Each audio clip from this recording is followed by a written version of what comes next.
What if the person making your life hard is not a stranger? What if it is someone who was supposed to love you, someone who sits at the same table as you, someone whose name is connected to yours, someone called family? Here is something nobody talks about enough. Some of the deepest pain a person can ever feel does not come from enemies. It comes from home. It comes from the people who are supposed to be safe. And the scary part? Most people never figure out how to handle it. They either fight back and feel guilty, or they stay quiet and slowly fall apart inside. But today, that changes. In the next few minutes, I'm going to show you 5 real ways to deal with toxic family without losing who you are, without hate, without drama, and without destroying yourself in the process. Stay with me. Because if you have ever felt drained, dismissed, or disrespected by someone in your own family, this is for you. Let me ask you something honest. Have you ever left a family gathering feeling worse than when you arrived? Have you ever picked up the phone from a family member and felt your whole body tighten up? Have you ever cried after a family call, not because something sad happened, but because of how they made you feel? If yes, you are not alone. And you are not weak. You are just someone who has been carrying a heavy thing for a very long time. See, the world tells us that family is always a blessing. Songs are written about it, movies celebrate it, and yes, a loving family is one of the greatest gifts a person can have. But nobody talks about what happens when that same family becomes a source of pain, when love gets mixed up with control, when care gets twisted into criticism, when the place that was supposed to feel like home starts to feel like a trap. That is what we are talking about today. Not to shame anyone, not to break up families, but to help you protect your peace, because you deserve that. Your mental health matters, your joy matters, and you can love your family and still protect yourself at the same time. Here are 5 ways to do exactly that. Number 1. Stop waiting for them to change.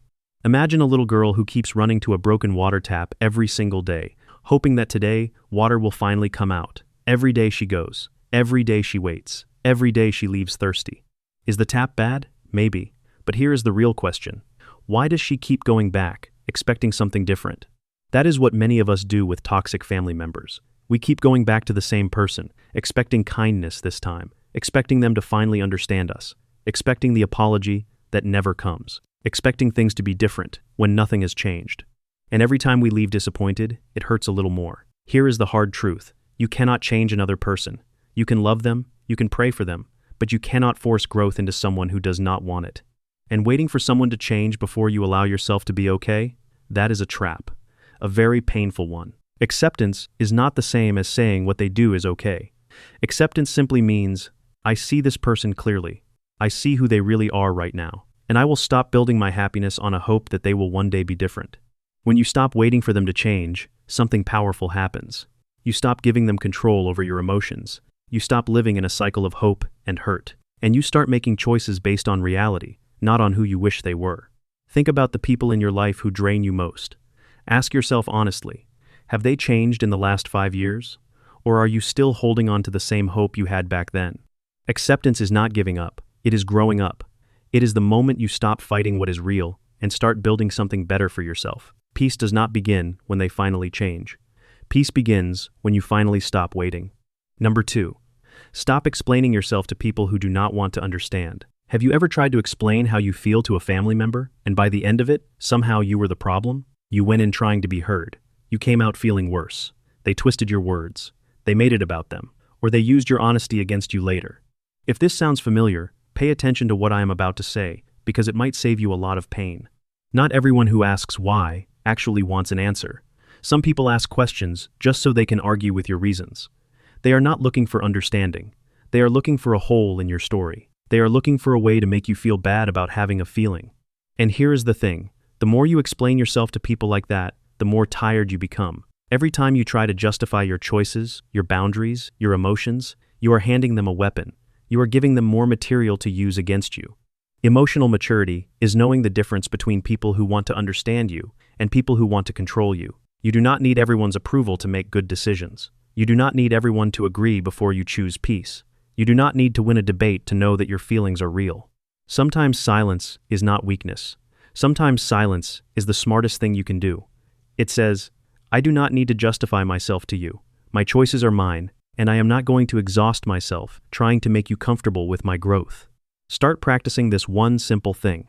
Say less. You do not have to explain every decision. You do not have to defend every boundary. You can simply say, this is what I am doing, and let that be enough. The people who truly love you will respect your choices, even when they do not fully understand them. And the ones who only love you when you are convenient, they will make that very clear when you stop explaining. You are not on trial. Stop acting like you need to prove yourself to your own family. Number 3. Build real boundaries around your peace. I need you to hear this one clearly, because this word gets misunderstood all the time. A boundary is not a wall you build to keep people out. A boundary is a line you draw that says, here is how I expect to be treated if you want to stay in my life. Think of it like a fence around a garden. The fence does not hate people. It just keeps the goats from eating the flowers.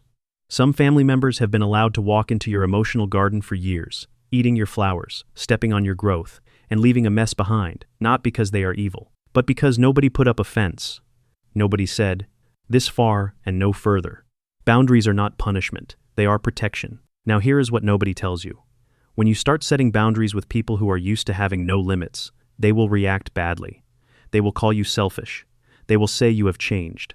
They will remind you of everything they have done for you. They will make you feel guilty. And here's what that really means. They are telling you that your boundary is working. Think about it. Nobody complains about a fence unless they wanted to walk through it. Healthy people, people who truly love you, will respect your boundaries even if they do not understand them right away. They may need time to adjust, but they will adjust. They will not keep pushing against a line you have drawn. What does a boundary look like in real life? It looks like saying, I am not available to be spoken to that way. It looks like leaving a room when the conversation becomes disrespectful. It looks like not answering the phone at midnight every time there is family drama. It looks like choosing not to attend every event that leaves you emotionally destroyed. A boundary is not a dramatic announcement. It is a quiet, consistent choice that you make for yourself, again and again, until it becomes your new normal. Self-respect starts where people-pleasing ends. And every time you honor a boundary that you set for yourself, even when it is hard, even when someone gets upset, you send a message to your own mind. I matter, my peace matters, and I am going to protect it. Number 4. Refuse to carry stress that was never yours. Picture this. You are walking through a market, minding your business, and someone walks up to you, drops a heavy bag on your back, and just keeps walking. They do not say please. They do not ask. They just drop it, and they are gone. Now you have 2 choices. You can carry that bag, get tired, hurt your back, and wonder why you feel so heavy, or you can put it down. It was never yours. Toxic family members are experts at dropping emotional bags on people who love them. They start arguments, and somehow you end up apologizing. They create drama, and somehow you end up in the middle of it. They make bad choices, and somehow you end up feeling responsible for fixing everything. They spread negativity, and somehow it follows you home, gets into your head, and ruins your day. Here is something powerful. You are not required to react to everything. When someone says something rude, silence can be a complete response. When someone tries to drag you into gossip, I have to go, is a full sentence. When someone starts a fight, walking away is not losing. It is protecting your energy. Not every fire needs your water. Not every storm needs your umbrella. Some storms you just let pass. This does not mean you do not care. It means you understand that you cannot help anyone from an empty cup. It means you know that absorbing other people's chaos does not fix them. It just breaks you. Emotionally strong people are not people who feel nothing. They are people who have learned this is theirs to carry, and that is mine to put down. Before you react to a toxic family member today, ask yourself one question. Is this my bag? Did I pack it? Is it mine to carry? If the answer is no, put it down. Your peace is not selfish. It is necessary. Number 5. Give yourself permission to heal, even if they never apologize. This one might be the hardest thing I say today, but it is also the most freeing. Some of you are waiting for an apology that is never going to come. You are waiting for the parent who hurt you to finally say, I was wrong.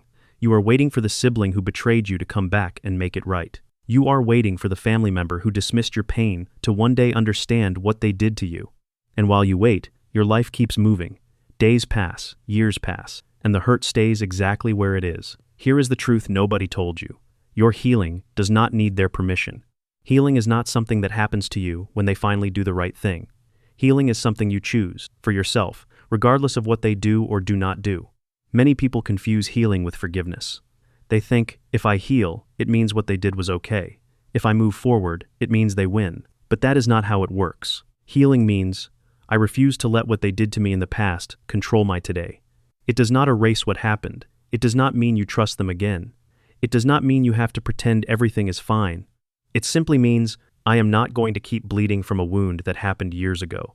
I am choosing to grow past it.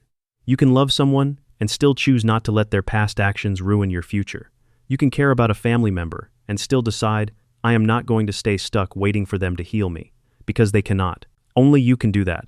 The strongest people are not the ones who fought the hardest. They are the ones who decided, I deserve a peaceful life, even if nobody gave it to me, even if I have to build it myself, brick by brick, day by day. You are allowed to get better. You are allowed to laugh again. You are allowed to build a life that feels light and free, even if someone in your family is still heavy and broken. Their journey is theirs. Your healing is yours. Give yourself that permission. Today, right now. So let us bring it all together. Having a toxic family member does not make you a bad person. It does not mean you are cursed, and it does not mean you have to suffer forever. It means you have a harder path, but harder paths often lead to the strongest destinations. Here is what we covered today. Stop waiting for them to change. Build your peace on reality, not on a hope that keeps disappointing you. Stop explaining yourself to people who only want to argue. You do not need their understanding to move forward. Build real boundaries, not walls, not distance. Just clear, consistent lines about how you expect to be treated. Refuse to carry stress that does not belong to you. Not every drama deserves your energy, and give yourself permission to heal, without waiting, without asking, and without their apology. Being related to someone does not give them the right to destroy your peace. Blood is a connection, not a permission slip to be treated poorly. You can love people from a distance. You can care about someone and still protect yourself. You can choose your peace without choosing hate. And sometimes, the most loving thing you can do for yourself is to stop allowing yourself to be someone's punching bag just because you share a last name. I want to speak directly to someone watching this right now. Maybe you have been told, over and over, that you are too sensitive, that you need to just let it go, that family is family, no matter what, that you should be grateful, that real love means enduring anything. And maybe you have believed it. Maybe you have told yourself, maybe it is me. Maybe I am the problem. Maybe I am asking for too much. Let me say this clearly. Wanting to be treated with basic respect is not too much to ask. Wanting to feel safe in your own family is not too much to ask. Wanting to not feel broken every time you leave a family conversation, that is not too much. That is the bare minimum, and you deserve at least that. The problem was never that you wanted too much. The problem was that you were taught to accept too little. And that lesson, as painful as it was to learn, does not have to be the lesson you live by forever. This is Mindful Ways, where wisdom becomes strength and peace becomes power. If this video touched something real inside you, if it said something you have needed to hear for a long time, do not just close this tab and go back to the same patterns. Do one thing. Just one. Pick one of these 5 ways and try it this week. Not all 5, just one. That is where change starts. Small, quiet, consistent action. And if you are ready to commit to your peace, drop 2 words in the comment section right now. I choose me. Those 3 words are not selfishness. They are a declaration. They are the beginning of a new chapter. And if you know someone who is quietly struggling with a painful family situation, someone who needs to hear that they are not alone, share this video with them. Not with a long explanation. Just send it. That one act might mean more to them than you will ever know. Like this video if it gave you something real today. Subscribe so you do not miss what is coming next.